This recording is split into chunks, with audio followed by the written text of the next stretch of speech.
Hello વિદ્યાર્થી મિત્રો, મારી યુટ્યુબ ચેનલમાં તમારું સ્વાગત છે। આજે આપણે ચેપ્ટર નંબર 2ના ઉદાહરણને સ્વાધ્યાયના એક્ઝામ્પલ જોઈશું। ઉદાહરણ નંબર 2.8 થી આપણે શરૂઆત કરી કે 2.8 ની અંદર શું કહે છે કે ડાયઇલેક્ટ્રિક અચળાંક કે ધરાવતા દ્રવ્યના એક ચોસલાનું ક્ષેત્રફળ સમાંતર પ્લેટ કેપેસિટરની પ્લેટ જેટલું છે, પરંતુ તેની જાડાઈ 3/4 d છે, જ્યારે d બે પ્લેટ વચ્ચેનું અંતર છે। જ્યારે આ ચોસલાને પ્લેટ વચ્ચે દાખલ કરવામાં આવે ત્યારે કેપેસિટન્સમાં કેવો ફેરફાર થાય છે તે આપણે મેળવવાનું। એટલે કેપેસિટન્સ જ્યારે ડાયઇલેક્ટ્રિક માધ્યમ નાખીએ ત્યારે આપણે એનું કેપેસિટન્સ મેળવવાનું છે। તો જોઈએ ઉદાહરણ 2.8। ઉદાહરણ નંબર 2.8 શરૂઆતમાં આપણને કીધું છે કે બે પ્લેટ આપણે લઈએ, બે પ્લેટ તેમની વચ્ચેનું અંતર કે d જેટલું તેમની વચ્ચેનું અંતર છે। તો આપણે ધારીએ કે આની અંદર વિદ્યુત ક્ષેત્ર હાલનું E0 જેટલું છે, એટલે પ્રારંભની અંદર વિદ્યુત ક્ષેત્ર E0 જેટલું છે એવું આપણે ધારીએ, અને વિદ્યુત સ્થિતિમાનનો તફાવત આપણે કહીએ કે V0 જેટલો હશે, કે વિદ્યુત સ્થિતિમાનનો તફાવત કેટલો છે? V0 જેટલો વિદ્યુત સ્થિતિમાનનો તફાવત હશે। તો આપણે આની ઉપરથી કહીએ કે હવે આની અંદર શું કરવાનું છે કે 3/4 d જેટલું ડાયઇલેક્ટ્રિક માધ્યમ, એટલે કે ત્રીજા ભાગની અંદર કેપેસિટરની અંદર ત્રીજા ભાગમાં ડાયઇલેક્ટ્રિક માધ્યમ ભરી દેવાનું છે। ડાયઇલેક્ટ્રિક માધ્યમ એટલે કે આપણે કહીએ કે તો વધે કેટલો ભાગ? 1/4 એટલે કે d/4 જેટલા ભાગની અંદર જે આપણે વિદ્યુત ક્ષેત્ર E0 છે તેટલું વધશે। આની અંદર વિદ્યુત ક્ષેત્રની અંદર બદલાવ થશે। કેટલો બદલાવ થશે કે વિદ્યુત ક્ષેત્ર આપણે કહીએ કે E બરાબર E0/k, એટલે k માં ભાગની અંદર વિદ્યુત ક્ષેત્ર થઈ જશે। તો આપણે આની અંદરનું વિદ્યુત સ્થિતિમાન આપણે મેળવવાનું છે, અને તેની ઉપરથીના બે મુદ્દા આપ્યા છે તે આપણે જોવાના છે। તે જોઈએ કે સૌપ્રથમ કુલ વિદ્યુત સ્થિતિમાન આપણે મેળવવું હોય તો આપણે કહી શકીએ કે વિદ્યુત સ્થિતિમાન V બરાબર V1 પ્લસ V2, આને આપણે D1 અંતર કહીએ કે D1 કે 3/4 d, આને આપણે કહીએ D2। તો V1 બરાબર આપણે લખી શકીએ કે આપણને ખ્યાલ છે વિદ્યુત ક્ષેત્ર અને વિદ્યુત સ્થિતિમાન વચ્ચેનો સંબંધ V બરાબર ED। આની ઉપરથી આપણે અહીંયા કિંમત લખીશું કે V1 માટે લખવું હોય તો આપણે V1 માટે લખી શકીએ કે E, આની માટેનું વિદ્યુત ક્ષેત્ર E, અને એનું અંતર જે છે તે કે અંતર કેટલું છે કે D1 તેનું અંતર છે, પ્લસ V2 એટલે કે આની માટે વિદ્યુત ક્ષેત્ર કેટલું છે કે એની અંદર એટલા ભાગની અંદર વિદ્યુત ક્ષેત્ર છે E0, અને અંતર આપણે કહીએ D2। E ની કિંમત મૂકીએ, E એટલે શું છે કે E0/k, D1 એટલે આપણી પાસે છે 3/4 d પ્લસ E0 ના E0, D2 એટલે છે d/4। તો આની ઉપરથી તમે જોઈ શકો કે E0, d અને 4 આટલી વસ્તુ સામાન્ય નીકળે છે। તો સામાન્ય કાઢીએ કે E0d/4 કાઉન્સની અંદર વધશે 3/k પ્લસ 1। તો આપણને આ મળશે વિદ્યુત સ્થિતિમાન કે આ કેપેસિટરને જ્યારે ડાયઇલેક્ટ્રિક માધ્યમ દાખલ કર્યું ત્યારે તેનું વિદ્યુત સ્થિતિમાન આવું કંઈક હશે કે E0d/4 3k પ્લસ 1। તો આનું આપણે મેળવવાનું છે કેપેસિટન્સ। તો આપણને ખ્યાલ છે આ સ્થિતિની અંદર વિદ્યુતભાર આપણે કહીએ કે વિદ્યુતભાર Q0 છે જે બદલાતો નથી। તો એનું કેપેસિટન્સ આપણે મેળવવું તો કેપેસિટન્સ કહીએ કે C બરાબર Q0/V જેટલું હશે। તો Q0 એમ નામ, V એટલે શું છે કે V એટલે આપણે પાસે સમીકરણ 1 ઉપરથી કિંમત લખીએ કે E0d/4 3k પ્લસ 1। પરંતુ E0d એટલે આપણે કહી શકીએ કે E0d એટલે શું થતું હશે કે V0 થતું હશે। તો E0d આપણે લખી શકીએ કે જ્યારે ડાયઇલેક્ટ્રિક માધ્યમ દાખલ નહોતું કર્યું ત્યારે એનું વિદ્યુત સ્થિતિમાન V0 બરાબર E0d જેટલું હશે। તો E0d ની જગ્યાએ આપણે લખી શકીએ V0। તો આપણું પદ કંઈક આવું મળશે કે Q0 છેદનો છેદ અંશમાં હોય જાય એટલે કે 4Q0/E0d ની જગ્યાએ આપણે લખી શકીએ V0 3/k પ્લસ 1 Q0/V0। તો આપણને આ સમીકરણ ઉપર લઈ જાય કે પ્રારંભની અંદર એનું કેપેસિટન્સ આપણે કહી શકીએ C0 બરાબર Q0/V0 જેટલું હશે। જ્યારે ડાયઇલેક્ટ્રિક માધ્યમ દાખલ કર્યું નથી ત્યારે એનું કેપેસિટન્સ હશે C0 બરાબર Q0/V0। તો Q0/V0 ની જગ્યાએ આપણે લખી શકીએ C0।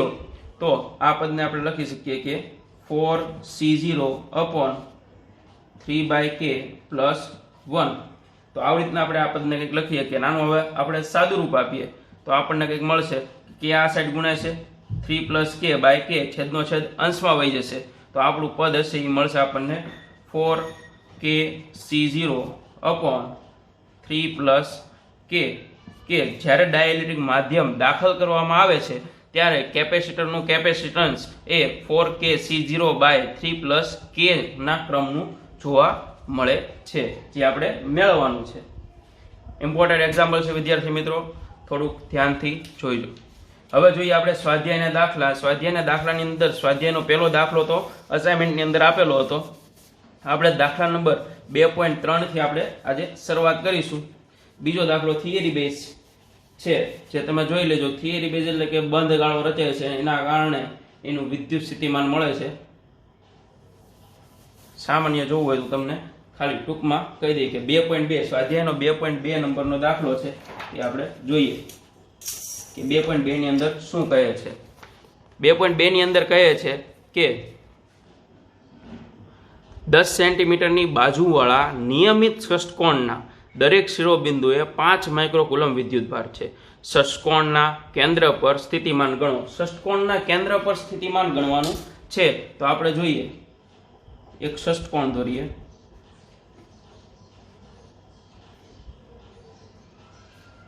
તો ષષ્ટકોણનું આ કેન્દ્ર થશે. તો આની ઉપર દરેક બિંદુને નામ આપી દઈએ કે A, B, C, D, E અને F. આ દરેક બિંદુએ વિદ્યુતભાર સમાન વિદ્યુતભાર છે. કેટલો વિદ્યુતભાર છે? Q બરાબર કહી દઈએ કે Q બરાબર 5 માઇક્રોકુલમ આટલો વિદ્યુતભાર દરેક ઉપર રહેલો છે. અને બાજુઓની આપણે લંબાઈ પણ આપી દીધી છે કે અંતર આપણે કહીએ તો અંતર R બરાબર 10 સેન્ટીમીટર, મીટરમાં કન્વર્ટ કરીએ તો 10⁻1 મીટર આપણને અંતર પણ આપી દીધું છે. એટલે આપણને D કે R તમે જે કહો તે આપણને મળી ગયું છે. અને આપણને આની ઉપરનું સ્થિતિમાન મેળવવાનું કીધું છે. V બરાબર kq/r આપણે કહી શકીએ. તો આપણે કહીએ કે A ના કારણે કેન્દ્ર ઉપર વિદ્યુત સ્થિતિમાન કેટલું થશે? kq/r. B ના કારણે કેટલું થશે? kq/r. C ના કારણે આપણે કહીએ તો કેટલું થશે? kq/r. D ના કારણે કહીએ તો kq/r. E ના કારણે કહીએ તો kq/r. F ના કારણે કહીએ તો kq/r. તો ટોટલ કેટલી વાર થશે? 1 2 3 4 5 ને 6 વાર. તો આનો આપણે સરવાળો કરીએ કે kq/r + kq/r + kq/r + 6 વાર એવી કરીએ તો 6kq/r. તો આપણને મળતું વિદ્યુત સ્થિતિમાન કેટલું હશે? આવું કંઈક હશે. V બરાબર 6kq/r. તમે આની વેલ્યુ પુટ ડાઉન કરશો એટલે આપણને આન્સર વિદ્યુત સ્થિતિમાનનો મળી જશે, જે હશે 2.7 × 10⁶ વોલ્ટ. બહુ ઇઝી એક્ઝામ્પલ છે. હવે જોઈએ 2.3 કે 2.3 ની અંદર શું કહે છે. 2.3 ની રકમ આપણે જોઈ લઈએ કે રકમ 2.3 ની અંદર કહે છે કે બે વિદ્યુતભારો 2 માઇક્રોકુલમ અને -2 માઇક્રોકુલમ એકબીજાથી 6 સેન્ટીમીટર દૂર આવેલા બિંદુઓ A અને B પર મૂકેલા છે. A તંત્રના કોઈ સમસ્થિતિમાન પૃષ્ઠની ઓળખ કરો. બીજું B આપ્યો છે કે આ સપાટી પર દરેક બિંદુએ વિદ્યુત ક્ષેત્રની દિશા કહીએ છીએ. દિશા મેળવવાની છે અને સમસ્થિતિમાન પૃષ્ઠની ઓળખ કરવાની છે. તે આપણે જોઈએ કે એક આપણે પૃષ્ઠ લઈએ કે આ પૃષ્ઠની અંદર એક બિંદુ A અને અહીંયા આપણે કહીએ કે આ B બિંદુ છે. વ્યવસ્થિત થોડું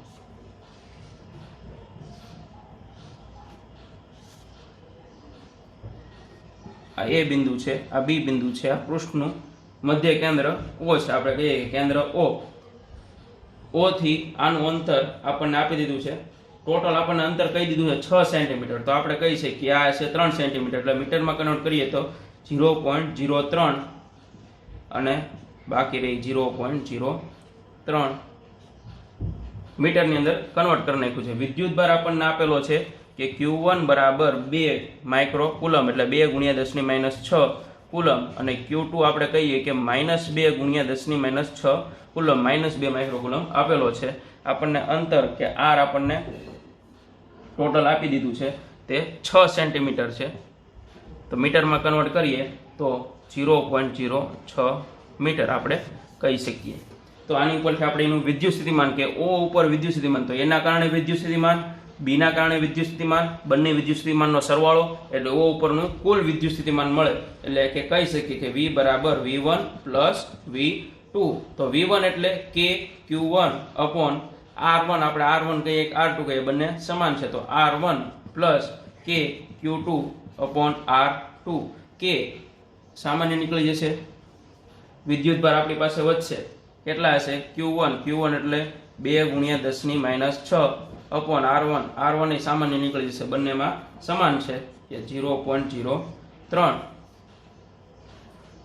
માઇનસ, કેમ કે Q2 કેવો છે માઇનસ છે, પ્લસ આવે પણ કેવો છે માઇનસ વિદ્યુતભાર છે, એટલે માઇનસ 2 × 10⁻6. તો આપણે જોઈ શકીએ છીએ કે 2 × 10⁻6 માંથી 2 × 10⁻6 જાય તો કેટલું થાય 0. તો વિદ્યુત સ્થિતિમાન કેવું છે, મધ્ય બિંદુએ 0 છે, કે જે પૃષ્ઠ આપણને મળ્યું છે તેની ઉપર વિદ્યુત સ્થિતિમાન કેવું છે 0 છે. તો એની ઉપરથી આપણે તારણ કાઢી શકીએ કે આની અંદર દરેક બિંદુ એટલે કે AB ને લંબ અને તેના મધ્ય બિંદુમાંથી સમતલ પર દરેક સ્થાને 0, કે આના કોઈ પણ સ્થાને આપણે આ બિંદુ લઈએ અને વિદ્યુત સ્થિતિમાન મેળવીએ તો કેવું આવશે, દરેક સ્થાને 0 આવશે. એટલે આપણે કહીએ કે આ સમસ્થિતિમાન પૃષ્ઠ જેવું છે. બીજું આપણે કહી શકીએ કે આની દિશા સમતલને લંબ હશે અને A થી B તરફની હશે, A થી B તરફની દિશામાં હશે, કે આનું વિદ્યુત ક્ષેત્ર ક્યાં હશે, સમતલને લંબ ને A થી B તરફની દિશામાં એનું વિદ્યુત ક્ષેત્ર રહેલું હશે. તો આટલું આપણને મેળવવાનું કહ્યું હતું. હવે જોઈએ 2.4 કે 2.4 ની અંદર શું કહે છે. 2.4 કે 12 સેન્ટીમીટર ત્રિજ્યાના એક ગોળાકાર સુવાહકની સપાટી પર 1.6 × 10⁻7 કુલમ વિદ્યુતભાર નિયમિત રીતે વિતરિત થયેલો છે. પહેલું, ગોળાની અંદર, B ગોળાની તરત બહાર અને C ગોળાના કેન્દ્રથી 18 સેન્ટીમીટર અંતરે આવેલા બિંદુએ વિદ્યુત ક્ષેત્ર કેટલું હશે. આપણે ત્રણેય માટે વિદ્યુત ક્ષેત્ર મેળવવાનું છે તે જોઈએ. કે આ એક ગોળો છે, R ત્રિજ્યાનો એક ગોળો છે, આની ત્રિજ્યા આપણે કહીએ R છે. આપણને ગોળાની અંદર, એની અંદર કીધું છે કે ગોળાની અંદર એટલે કે R1 R. B આપણને કીધો છે કે ગોળાની તરત બહાર, તો આપણે કહીએ કે R બરાબર R જેટલા અંતર, અને C આપણને કીધો છે કેટલા 18 સેન્ટીમીટર અંતર, એટલે કે R2 ગ્રેટર ધેન R. આવી રીતના પણ દર્શાવી શકીએ છીએ ત્રણેયને. ત્રણેય કન્ડિશન આની અંદર ફેરફાર થઈ શકે છે, કે R2 આપણને જે અંતર આપ્યું તેના અંતરની અંદર ફેરફાર થઈ શકે છે. તો આપણે એની વાત કરીએ કે R1 R, કે આની અંદર કોઈ એક ગોળાની કલ્પના કરીએ કે જેની ત્રિજ્યા હોય R1. તો આની માટે આપણે કહી શકીએ કે ગોળાના અંદરના માધ્યમની અંદર માધ્યમ ન હોય, કે આની અંદર કોઈ પણ પ્રકારનું માધ્યમ નથી, તો વિદ્યુતભાર કેવો થશે એ માટે વાત કરીએ તો વિદ્યુતભાર 0 થશે. વિદ્યુતભાર 0 થાય તો વિદ્યુત ક્ષેત્ર કેવું હશે 0. કારણ શું, કે E બરાબર KQ/R1². જ્યાં વિદ્યુતભાર 0 હોય તો વિદ્યુત ક્ષેત્ર કેવું મળે 0 જ મળે. B ની વાત કરીએ કે તરત જ બહાર, તો આપણે એમ કહીએ કે સપાટીના કોઈ એક બિંદુ, એટલે આ બિંદુ લઈએ કે B બિંદુ છે, આ B નું નામ આપીએ B અને કહીએ A, કે B બિંદુએ આપણે વિદ્યુત ક્ષેત્ર મેળવવું છે. તો એની માટે આપણે લખી શકીએ કે EB બરાબર KQ અપોન અંતર કેટલું છે R, તો R². K ની વેલ્યુ ખબર હોય 9 × 10⁹. Q વિદ્યુતભાર આપણને ખ્યાલ છે, વિદ્યુતભાર કેટલો છે આપણી પાસે કે 1.6 × 10⁻7 કુલમ જેટલો વિદ્યુતભાર આપી દીધો છે. વેલ્યુ અહીંયા લખી દઈએ કે R આપણને આપ્યું છે 12 સેન્ટીમીટર, મીટરમાં કન્વર્ટ કરીએ તો 12 × 10⁻2 મીટર. વિદ્યુતભાર Q આપણને આપ્યો છે 1.6 × 10⁻7, અને એક આપણને R2 આપી દીધો છે કે 18 સેન્ટીમીટર, 18 × 10⁻2. તો આની ઉપરથી આપણે વેલ્યુ પુટ ડાઉન કરી શકીએ કે R એટલે કેટલું છે 12 × 10⁻2 એનો વર્ગ, 12 × 144. તો આનું આપણે સાદું રૂપ આપીએ તો આપણો આન્સર કંઈક આવશે, તે હશે 0.1 × 10⁶, અથવા તો એમ કહી શકીએ કે 1 × 10⁵ ન્યૂટન પ્રતિ કુલમ જેટલું. હવે C ની વાત કરીએ કે કોઈ કે 18 સેન્ટીમીટર અંતરે, આપણે આને R2 કહીએ, કે 18 સેન્ટીમીટર અંતરે કોઈ બિંદુ C આવેલું છે, તો તેની માટે આપણે વિદ્યુત ક્ષેત્ર મેળવવાનું છે.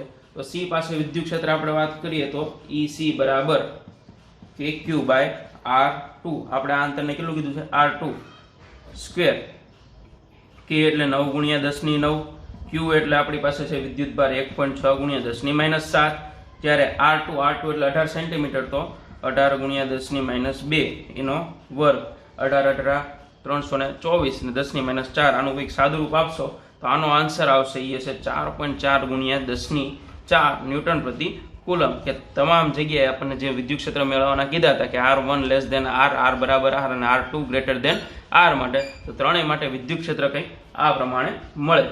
હવે જોઈએ સ્વાધ્યાયનો દાખલા નંબર 2.5. લખવાનું ભૂલાઈ ગયું હતું. સ્વાધ્યાય દાખલા નંબર 2.5 જોઈએ કે 2.5 ની અંદર શું કહે છે. તો પ્લેટ વચ્ચે હવા હોય તેવા સમાંતર પ્લેટ કેપેસિટરનું કેપેસિટન્સ, આપણને કેપેસિટન્સ આપ્યું છે 8 પાઇકો ફેરાડ. 1 પાઇકો ફેરાડ બરાબર 10 ની -12 ફેરાડે છે. જો પ્લેટ વચ્ચેનું અંતર અડધું કરવામાં આવે અને તેમની વચ્ચે અવકાશને ડાયઇલેક્ટ્રિક અચળાંક 6 ધરાવતા દ્રવ્ય વડે ભરી દેવામાં આવે તો તેનું કેપેસિટન્સ કેટલું હશે. તો તેનું કેપેસિટન્સ ડાયઇલેક્ટ્રિક માધ્યમ ભર્યા બાદ તેનું અંતર કેટલું અડધું કરીને તેનું કેપેસિટન્સ મેળવવાનું છે. તો આપણે કહીએ કે શરૂઆતની અંદર જે કેપેસિટર હશે એ કંઈક આવું હશે, તેમની વચ્ચેનું અંતર આપણે કહીએ ડી જેટલું હશે, આડછેદનું ક્ષેત્રફળ એ હશે. તો પ્રારંભમાં આ કેપેસિટરનું કેપેસિટન્સ તો આપણે કહી શકીએ કે C0 બરાબર ε0 A/d, એ શૂન્ય અવકાશ માધ્યમ હોય ત્યારે. હવે આ પ્લેટ વચ્ચેનું અંતર કેવું કરવામાં આવે છે કે અડધું કરી દેવામાં આવે છે, એટલે કે ડી જે છે એની જગ્યાએ અંતર ડી બરાબર d/2, આપણે ડી પ્રાઇમ કરીએ કે ડી પ્રાઇમ બરાબર d/2 જેટલું અંતર કરી દેવામાં આવે છે. અને આની અંદર ડાયઇલેક્ટ્રિક અચળાંક ધરાવતું માધ્યમ એટલે કે બરાબર 6 ભરી દેવામાં આવે છે. તો ત્યારે એનું કેપેસિટન્સ કેટલું હશે તે મેળવવાનું છે. તો આપણે કહીએ કે જ્યારે અંતર અડધું કરતા અને ડાયઇલેક્ટ્રિક માધ્યમ ભરતા એનું કેપેસિટન્સ C પ્રાઇમ બરાબર માધ્યમ ε/d પ્રાઇમ જેટલું હશે. તો સાદુરૂપ આપીએ તો C પ્રાઇમ બરાબર ε0 k A/d પ્રાઇમ, જ્યાં આપણે કહી શકીએ કે ε/ε0 બરાબર શું હતું ડાયઇલેક્ટ્રિક અચળાંક k. તો તેના ઉપરથી એક કિંમત લીધેલી છે કે એપ્સિલોન ને આની અંદર સૂત્રણ કરતા કરીએ તો ε0 આ સાઈડ ગુણ્યા છે તો શું આવશે ε0 k. તો એપ્સિલોન બરાબર શું થઈ શકે ε0 k થઈ શકે, જે આપણે અહીંયા વેલ્યુ લીધેલી છે. અને ડી પ્રાઇમ ની જગ્યાએ આપણે શું લખીએ કે d/2. તો સાદુરૂપ આપીએ તો છેદનો છેદ અંશમાં તો 2k ε0 A/d. તો ε0 A/d એટલે શું છે C0, તો 2k C0. તો 2 ગુણ્યા કે આપણને 6 અને C0 આપણને કેપેસિટરનું કેપેસિટન્સ આપ્યું છે C0 બરાબર 8 પાઇકો ફેરાડે, એટલે કે 8 ગુણ્યા 10 ની -12 ફેરાડે. તો આપણે લખી શકીએ કે 8 ગુણ્યા 10 ની -12 ઘાત. તો આનું સાદુરૂપ આપીએ એટલે આપણને કેપેસિટરનું કેપેસિટન્સ મળે, કેટલું મળશે કે 96 ગુણ્યા 10 ની -12 ઘાત ફેરાડે બરાબર 96 પાઇકો ફેરાડે. આપણે કહી શકીએ કે જ્યારે ડાયઇલેક્ટ્રિક માધ્યમ દાખલ કર્યું હોય ત્યારે એટલું કેપેસિટર આપણને પ્રાપ્ત થશે. આની શોર્ટ રીત એ છે કે આપણે આની માટે સૂત્ર જોયું હતું C બરાબર C0 k, પરંતુ આ કેની માટે લાગુ પડે જ્યારે અંતર અડધું ન કરતા હોય. જો અંતર અડધું કર્યું હોય તો આપણે આ સમીકરણને ડાયરેક્ટ આવી રીતના લખીએ કે 2k C0, અને અંતર બમણું કર્યું હોય તો આપણે આ સમીકરણને આવી રીતના લખીએ કે k C0/2. ચોથા ભાગનું કર્યું હોય તો આપણે લખી શકીએ કે C બરાબર 4k C0, અને 4 ગણું કરવું હોય તો 4 ગણા માટે લખીએ કે k C0/4. તો આ શોર્ટ રીત છે. શોર્ટ રીતે પણ આ એક્ઝામ્પલ આપણે ગણી શકીએ. MCQ ની અંદર પૂછાણો હોય તો આ પ્રમાણે આપણે એક્ઝામ્પલ ડાયરેક્ટ ગણી શકીએ. કેપેસિટરને લગતા દાખલાઓ છે આપણે નેક્સ્ટ લેક્ચરની અંદર અભ્યાસ કરીશું. જો તમને મારો વિડીયો ગમ્યો હોય તો લાઇક, શેર અને સબસ્ક્રાઇબ જરૂર કરજો. ધન્યવાદ.